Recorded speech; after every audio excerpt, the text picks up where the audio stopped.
You were giving dissertation on the film industry. That's correct, Robert. Please continue. Well, I am by no means a film expert. However, my background is an arts and entertainment journalist since 1997, and I have written many film reviews, and I have interviewed many filmmakers, including writers, directors, producers, and talent.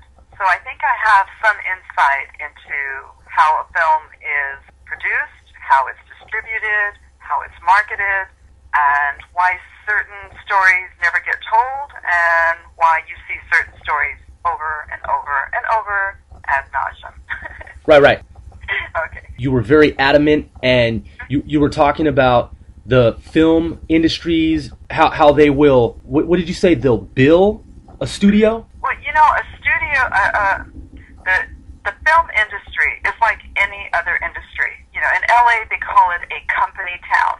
Okay, so you start off in film school, like you do if you're an MBA or anything else. Those people that you are in school with will become your colleagues. They will become people that will be able to funnel money to you to finance your project. So, number one, if you're not going to prestigious film school, it's very difficult to raise money. If you are fortunate enough to be able to go that track, say you want to actually be a director.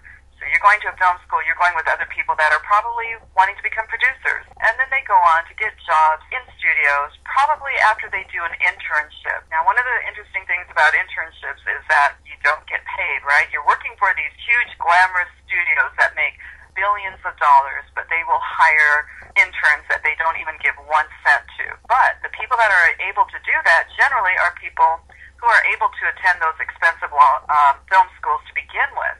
Their families have money, so they go to an expensive film school. They can afford to work for free for 1 year because maybe they live with mommy and daddy, the parents split their bill, whatever, for their iPhone. So they can do that. They can put that year in, which is going to be very valuable for them somewhere down the line. And so then let's say then they do get hired by that particular studio and they become an executive, and maybe they get in the acquisitions department or development where, they actually can finance a project, watch it, help develop it to the point where they decide, okay, this studio is going to make your picture.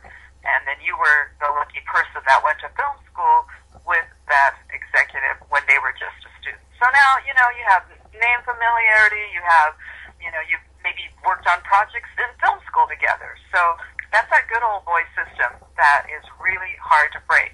So when Tarantino and Spike Lee and some of these other people came through in, I would say maybe like mid-'80s, and decided, well, that's not fair, maybe I'm poor, maybe I'm a minority, maybe I could not get into UCLA Film School. So there's got to be another way. Well, that's when you saw this whole independent film community start up. And now it's just got to the point where nobody knows what to expect. You look at Hollywood as a system, as a major industry, and you look at the Academy Awards, which is like a huge popularity contest, always has been.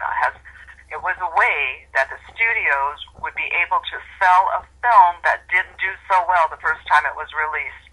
Oh, we'll nominate this person for their acting ability in this film, and now we're going to get all this publicity on this particular film, and now we can re-release it in the theaters for a second run, and we'll make some of our money back that we spent the first time and nobody went to see the film. So that's what the whole Academy Awards system was about. It has nothing to do with popularity, and that's why Dick Clark created the People's Awards, because that was more focused on what the average person likes. But this is a popularity contest, and it's a way for the studios to make money back. But in the last few years, you are seeing this influx of independent films becoming part of this, what was always known as a studio system. So that's where it begins to get very interesting. The film Slumdog Millionaire, directed by Danny Boyle, just shocked people.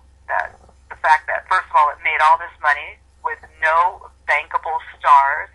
Nobody had ever heard of these Indian kids living in a ghetto in Calcutta. Now all of a sudden, they're in this billion-dollar movie, and it becomes it gets the Best Picture Academy Award for that year. So that was just totally shocking to everybody. And then it continues.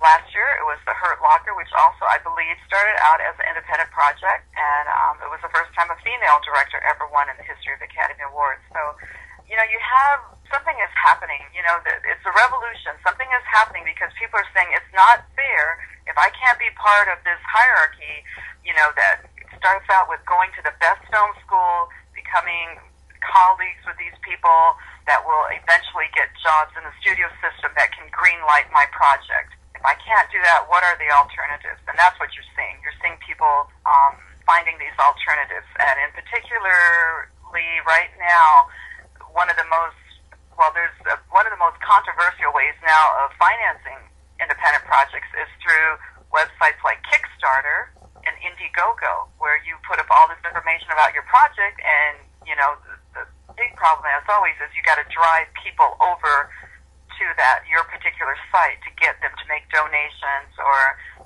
come on board as an investor. With a few minutes remaining, would you like to discuss Watermelon Sushi and how it's similar to some of the other independent films that have been made or in production, and how it's different? Watermelon Sushi I was very excited about Slumdog Millionaire because they had no name talent, no A-list talent in the film, and you have heard investors say for years and years and years, if you don't have an A-list star, you're not going to get an investor. We're not interested. And that's going to be very similar with Watermelon Sushi because the characters are, you know, they're Afro-Asian, and you cannot look at Hollywood talent and, you know, really throw out any names there. I don't know any other than Denise Lawton, who's Korean and African-American, Kimora Lee Simmons, who's also Japanese, Korean, and Black. You know, they're just the talent. Where are they? So that's going to be the most difficult challenge, is finding the right talent to fit the roles. And it's a very different story. But I think, you know, at its core, it's a very similar story. It's a story about family, and that's what I think is in common with really good stories, is you want to tell a good story about a family. So Watermelon Sushi has been a long time in the making, which, like a fine wine, only gets better with age. So, you know, thanks to you, Robert, coming on board. I think we will get it done this time. Well, thanks to you too, Yayoi Winfrey, and this is the first edition of Yayoi's Sexy Voices of Hollywood.